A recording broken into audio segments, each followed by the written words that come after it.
സിദ്ധി അഥവാ നേട്ടമുണ്ടാകുന്നത് 5 വിധത്തിലാണ്. ജന്മം കൊണ്ടുണ്ടാകുന്ന സിദ്ധി, ഔഷധങ്ങളെ കൊണ്ടുണ്ടാകുന്ന സിദ്ധി, മന്ത്രത്തിലൂടെ ലഭിക്കുന്ന സിദ്ധി, തപസ്സിലൂടെ ലഭിക്കുന്ന സിദ്ധി, സമാധിയിലൂടെ ലഭിക്കുന്ന സിദ്ധി. വിവിധ മാർഗങ്ങളിലൂടെ ലഭിക്കുന്ന സിദ്ധികളെല്ലാം പരമാനന്ദത്തിലേക്ക് നമ്മെ നയിക്കുന്നതിനുള്ള വഴികളാണ്. ഏത് സിദ്ധികൾക്കാണോ കുറവ് വരുന്നത് അത് മറ്റു മാർഗങ്ങളിലൂടെ പരിഹരിക്കണം. ഇന്ന് കൊട്ടിയൂർ ഇളനീർവേപ്പ് എന്ന ചടങ്ങാണ്. കൊട്ടിയൂർ വൈശാഖോത്സവത്തിൽ ഒരു പ്രധാന ചടങ്ങാണിത്. കാര്യസ്ഥൻ അക്കരെ കൊട്ടിയൂരിൽ തട്ടും പോളയും വെച്ച് ചടങ്ങ് ആരംഭിക്കുന്നു. അതോടെ ഭക്തർ ഇളനീർ സമർപ്പിച്ചു തുടങ്ങുന്നു. ഇനി ഇന്നത്തെ ദീപാരാധന കാഴ്ചയ്ക്കായി ക്ഷേത്രാങ്കണത്തിലേക്ക് പോകാം.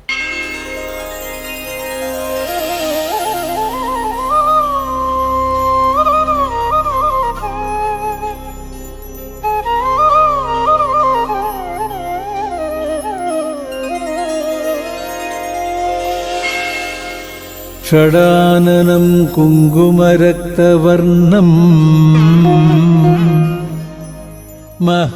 താരകശൂര പത്മാസുരനിൽ നിന്നും ദേവലോകത്തിനെയും സർവദേവന്മാരെയും രക്ഷിക്കാനായി അവതരിച്ച ശ്രീമുരുകൻ. രുദ്രസ്യ സൂനം സുരസൈന്യനാഥം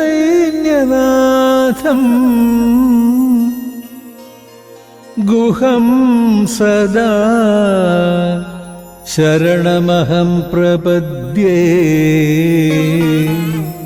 സർവപ്രപഞ്ച ശക്തികളെയും തന്റെ ആജ്ഞകൾക്ക് വിധേയമാകും വിധം അപാര ശക്തി വൈഭവങ്ങളോടെയാണല്ലോ ഭഗവാൻ അവതാരമെടുക്കുന്നത്.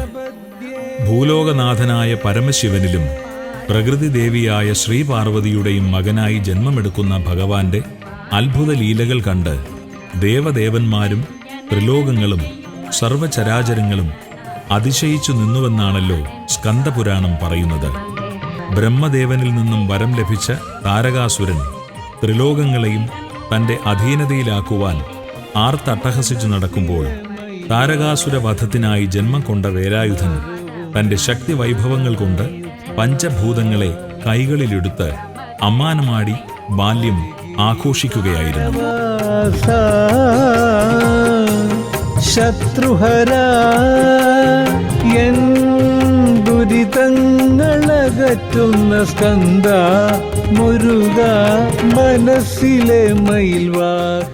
സപ്തസമുദ്രങ്ങളെയും ഭഗവാൻ തന്റെ കൈകളിലൊതുക്കി ഒന്നാക്കി.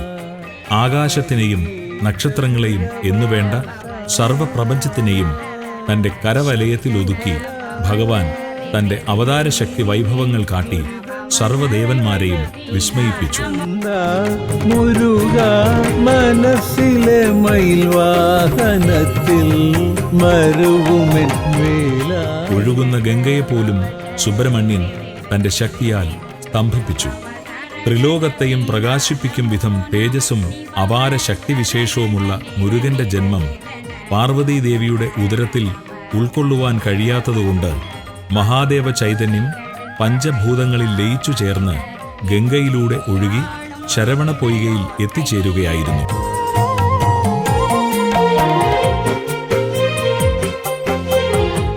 മാഘമാസ സിതപക്ഷത്തിൽ ശരവണ പൊയ്കയിൽ താമര ഇതളുകൾക്കുള്ളിൽ അറുമുഖനായി ഭഗവാൻ അവതാരം കൊണ്ടു. ഭഗവാന്റെ ദിവ്യ തേജസ്സാൽ ത്രിലോകം മുഴുവനും ആനന്ദപ്രകാശം പരന്നു.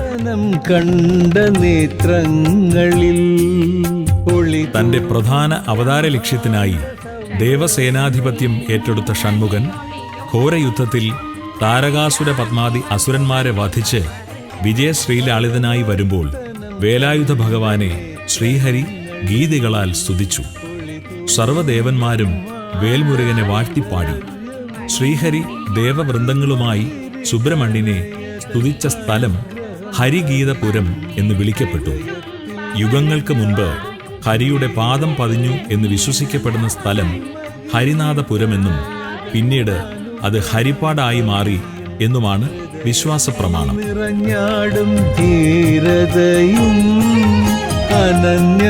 അനന്യമെന്നറിയുന്നു നിൻ സേവകൻ അടിയന് നീയല്ലാതെ ഭയമാ. ശ്രീഹരി വിഷ്ണുവിന്റെ ദശാവതാരങ്ങളിൽ 6ാമത്തെ തിരു അവതാരമായ ഭാർഗവരാമനാൽ സൃഷ്ടിക്കപ്പെട്ടു എന്ന് വിശ്വസിക്കപ്പെടുന്നതും ശൂർപാരകം എന്ന പുരാണങ്ങളിൽ പറയപ്പെടുന്നതുമായ മലയാളക്കരയിലെ 64 ഗ്രാമങ്ങളിൽ കലാ-സാംസ്കാരിക മേഖലയുടെ പുഷ്ടിയാലും ചരിത്രപരവും പൗരാണികവുമായ കഥകൾ ഉറങ്ങിക്കിടക്കുന്ന ഭൂവിഭാഗമാകയാലും ഗണനീയ പ്രാധാന്യം ഉൾക്കൊള്ളുന്ന ഹരിപ്പാട് ശിവപാർവതീസുതനായ സുബ്രഹ്മണ്യസ്വാമി കുടികൊള്ളുന്ന ക്ഷേത്ര നഗരമെന്നും തെക്കൻ പളനിയെന്നും അറിയപ്പെടുന്നു. മനസ്സിലെ മയിൽവാഹനത്തിൽ മരുവുമെൻ വേലായുധ ഹരിഗീതപുരവ. 7 മഹാക്ഷേത്രങ്ങളുടെ പട്ടികയിൽ ഹരിഹരന്മാരുടെ ചൈതന്യം ഉൾക്കൊള്ളുന്ന പ്രധാനപ്പെട്ട മഹാക്ഷേത്രമാണ് ഹരിപ്പാട് ശ്രീ സുബ്രഹ്മണ്യസ്വാമി ക്ഷേത്രം. സ്കന്ദ മുരുക മനസ്സിലെ മയിൽവാഹനത്തിൽ മരുവുമെൻ വേലായുധ. സഹസ്രാബ്ദങ്ങൾക്ക് മുൻപ് ഏകചക്ര എന്നറിയപ്പെട്ടിരുന്ന ഈ പവിത്ര സ്ഥലത്ത് ഉണ്ടായിരുന്നത് കീഴ്ത്രിക്കോവിൽ എന്ന് ഇന്നറിയപ്പെടുന്ന തൃക്കോവിൽ കുമാരക്ഷേത്രമായിരുന്നു. അതിന് സമീപത്തായി ധർമ്മശാസ്താവിന് ഒരാലയം നിർമ്മിക്കുവാനുള്ള പ്രാരംഭ പ്രവർത്തനം നടന്നുവരവേ ക്ഷേത്രഭരണക്കാരായ പുല്ലാംവഴി, ചെങ്ങാരപ്പള്ളി, തഴൂർ, കിഴുകുളം തുടങ്ങിയ ഗ്രാമത്തലവന്മാർക്ക് ഏകകാലത്തുണ്ടായ സ്വപ്ന ദർശനത്തെക്കുറിച്ച് ചിന്തിച്ചതിൽ നിന്നും രാമനാൽ പൂജിച്ചിരുന്ന സുബ്രഹ്മണ്യന്റെ ചതുർബാഹു വിഗ്രഹം ജലാധിവാസം ചെയ്തു കിടപ്പുണ്ട്. അവിടെ അടയാളമായി പൂജാപുഷ്പങ്ങളും നീർച്ചുഴിയും ദൃശ്യമാകും. ആ പുണ്യസ്ഥലത്ത് മുങ്ങി ഭഗവത് വിഗ്രഹമെടുത്ത് പ്രതിഷ്ഠിച്ച് പൂജിക്കണമെന്നും സ്വപ്നചിന്തകനായ ദൈവജ്ഞൻ വിധിച്ചതനുസരിച്ച് ഗ്രാമത്തലവന്മാർ കരക്കാരുമായി ചെന്ന് ഗോവിന്ദമുട്ടം കായലിൽ നിന്നും വിഗ്രഹം കണ്ടെടുത്തു. ഈ സ്ഥലം കണ്ടനല്ല ഊര് അഥവാ കണ്ടല്ലൂർ എന്ന് കാലാന്തരത്തിൽ പ്രശസ്തമായി. കലികാലം 2874 വർഷം വൃശ്ചിക മാസം 11 തീയതി കാർത്തിക ദിവസം കാർത്തിക നക്ഷത്രത്തിന്റെ 3/4 ഭാഗവും പൂർത്തിയായ ശുഭമുഹൂർത്തത്തിൽ അരനാഴിക കടവിൽ നിന്നും വാദ്യമേളങ്ങളോടെ എത്തിച്ച ഭഗവത് വിഗ്രഹം പ്രതിഷ്ഠ ചെയ്തു. പ്രതിഷ്ഠാകർമ്മം നിർവഹിച്ചത് നിശ്ചിത മുഹൂർത്തത്തിൽ ക്ഷേത്രത്തിൽ എത്തിച്ചേർന്ന ഒരു ദിവ്യനാണെന്നും ആ ദിവ്യൻ ശ്രീഹരി വിഷ്ണു അഥവാ പരശുരാമൻ തന്നെയാണെന്നും വിശ്വസിച്ചു പോരുന്നു.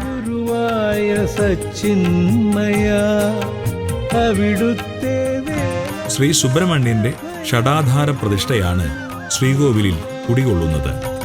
ഹരിപ്പാട് ശ്രീ സുബ്രഹ്മണ്യസ്വാമി മഹാക്ഷേത്രത്തിൽ വർഷത്തിൽ 3 കൊടിയേറ്റുത്സവങ്ങൾ നടക്കുന്നു. ഓരോ തിരുവുത്സവവും 10 നാൾ നീണ്ടു നിൽക്കുന്നതും 10-ാം ദിവസം തിരുആറാട്ട് നടത്തുന്നതുമാണ്. താന്ത്രിക വിധി അനുസരിച്ച് അങ്കുരാദി, ത്വജാദി, പടഹാദി എന്നിങ്ങനെ അറിയപ്പെടുന്ന ഉത്സവത്രയങ്ങൾ വ്യത്യസ്ത തീർത്ഥങ്ങളിൽ ആറാട്ടോടെ സമാപിക്കുന്നു. ഈ ഉത്സവത്രയങ്ങൾ ആവണി, മാർഗഴി, ചിത്തിര ഉത്സവങ്ങൾ എന്ന് വിളിക്കപ്പെടുന്നു. ഹരിപ്പാട് ശ്രീ സുബ്രഹ്മണ്യസ്വാമി മഹാക്ഷേത്രത്തിലെ നാലമ്പലത്തിന്റെ പടിഞ്ഞാറേ നട തുറക്കാതായിട്ട് നൂറ്റാണ്ടുകൾ പലത് കഴിഞ്ഞു. ഇതുമായി ബന്ധപ്പെട്ട കഥ ഇപ്രകാരമാണ്. താമല്ലാക്കൽ വടക്ക് കരുനാട്ട് എന്നറിയപ്പെട്ടിരുന്ന ഒരു ബ്രാഹ്മണ കുടുംബം ഉണ്ടായിരുന്നു. നാടുവാഴിയുടെ എല്ലാ അധികാരങ്ങളും ധാരാളം ഭൂസ്വത്തുക്കളും ഉണ്ടായിരുന്ന കരുനാട്ട് കാരണവരായ ഒരു ബ്രാഹ്മണ ശ്രേഷ്ഠന് സന്താനഭാഗ്യമില്ലാതിരുന്നതിനാൽ അതീവ ദുഃഖിതനായിരുന്നു. ഹരിപ്പാട് സുബ്രഹ്മണ്യസ്വാമി ക്ഷേത്ര ദർശനം നിത്യവും നടത്തിയിരുന്ന വേലായുധസ്വാമി ഭക്തനായ ഈ ബ്രാഹ്മണൻ അനവധ്യ ദുഃഖം സഹിക്കാൻ വയ്യാതെ തന്റെയും കുടുംബത്തിന്റെയും സ്വത്തുവകകളെല്ലാം ഹരിഗീത പുരേശന് തൃപ്പടിദാനമായി സമർപ്പിച്ച് സോപാനത്തിന് മുമ്പിൽ വച്ച് കയ്യിൽ കരുതിയിരുന്ന കത്തിയാൽ പ്രാണത്യാഗം ചെയ്യുവാൻ സ്വയം ശരീരത്തിൽ മുറിവേൽപ്പിച്ചു. അതിനുശേഷം പടിഞ്ഞാറേ നാലമ്പല നടയിലൂടെ പുറത്തേക്കൂടി നാലമ്പലത്തിന് പുറത്തുവന്ന് മരിച്ചു വീണു. അന്നടച്ച പടിഞ്ഞാറേ നട പിന്നീട് ഇതുവരെ തുറന്നിട്ടില്ല.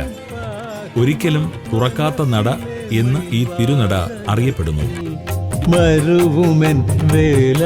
പ്രാണത്യാഗം ചെയ്ത കരുനാട്ട് കാരണവർ ബ്രഹ്മരക്ഷസായി ഈ ക്ഷേത്രത്തിൽ കുടികൊള്ളുന്നു. ഒരിക്കൽ അഗ്നിക്കിരയായ ക്ഷേത്രം ഇന്ന് കാണുന്ന രീതിയിൽ പുനർനിർമ്മിക്കുകയും പുനഃപ്രതിഷ്ഠ നടത്തപ്പെടുകയുമുണ്ടായി. മുരുക മനസ്സിലെ ക്ഷേത്രക്കോവിലിന്റെ തെക്കേ നടയിൽ ദക്ഷിണാമൂർത്തി പ്രതിഷ്ഠയും ചതുർബാഹുവായ ഗണപതി പ്രതിഷ്ഠയുമുണ്ട്.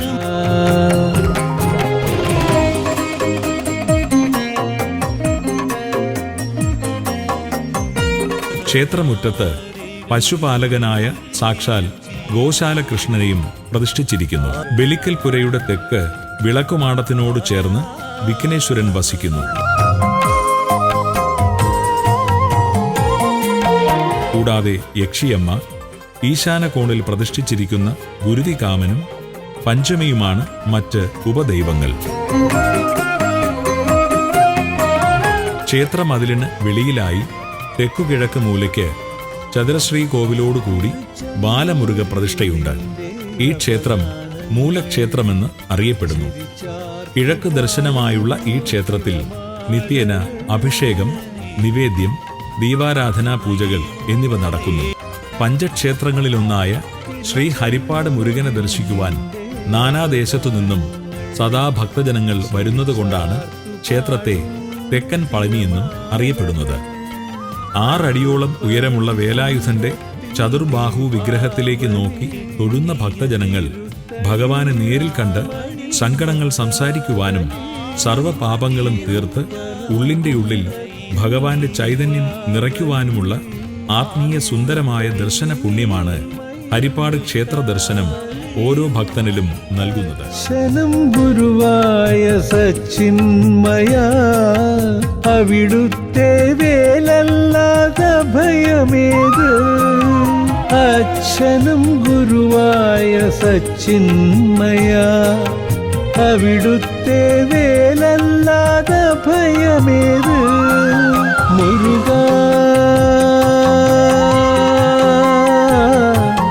മുരുക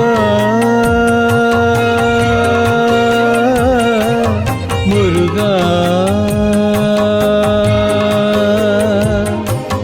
മുക്കണ്ണൻ മകനെ ഗുഹനെ പാഹിമ, മനസ്സിലെ മയിൽവാഹനത്തിൽ മരുവുമെൻ വേലായുധ. ഹരിഗീത പുരവാസ